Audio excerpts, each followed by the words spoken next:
Welcome back. We turn now to the media getting criticized for misreporting a number of stories.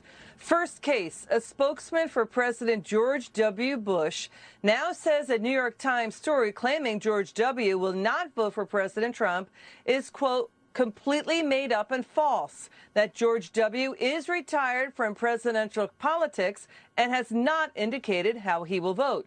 Let's welcome back to the show Media Research Center President and founder Brent Bozell. Great to have you back on, Brent. The New York Times has not yet updated its article with that statement. Your reaction?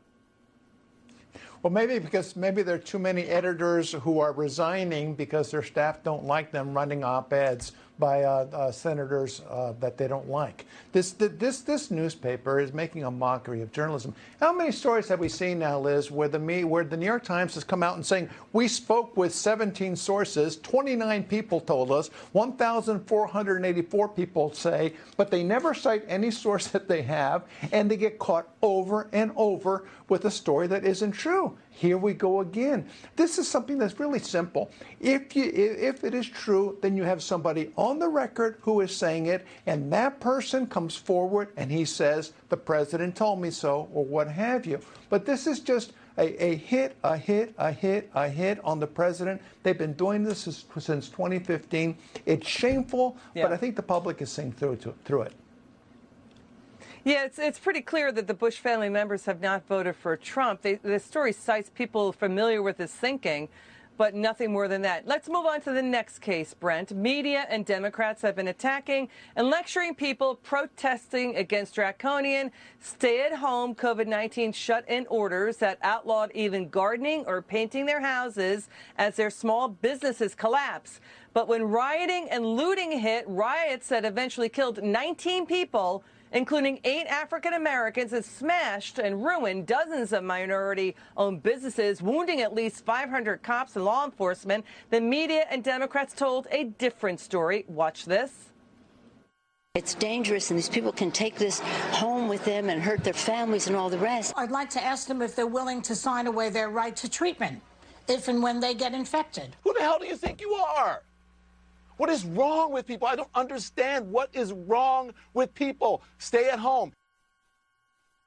This is mostly a protest. It is not, generally speaking, unruly, but fires have been started. Destroying property which can be replaced is not violence. And please, show me where it says that protests are supposed to be polite and peaceful. It's heartwarming to see so many people turn out peacefully across the country.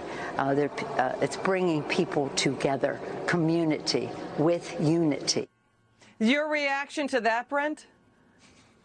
I don't know how to react to this. All the stories in the media about the irresponsibility of people being on the beaches, all the stories in the media about the irresponsibility of going to church, and I might add, members of Congress and governors, too, not just the media, with all the statements they made, my godforsaken governor here in Virginia being one of them. And then you have these mobs that are out there, and it's perfectly safe. Imagine yourself, Liz, imagine being a police officer and talk about bringing people together. Imagine being a police officer and having to stand there. Your job is to protect the public, and you're standing there, and there's someone in your face who is saying no justice, no peace, and then F the police and taunting you, while 50 people stand around with phones ready to snap a picture should you as a policeman take one step forward. Imagine what they're going through now, and then think about all those leftists who are on national television right now talking about a peaceful, wonderful life we have. Imagine being a member of the police today. We ought to thank them.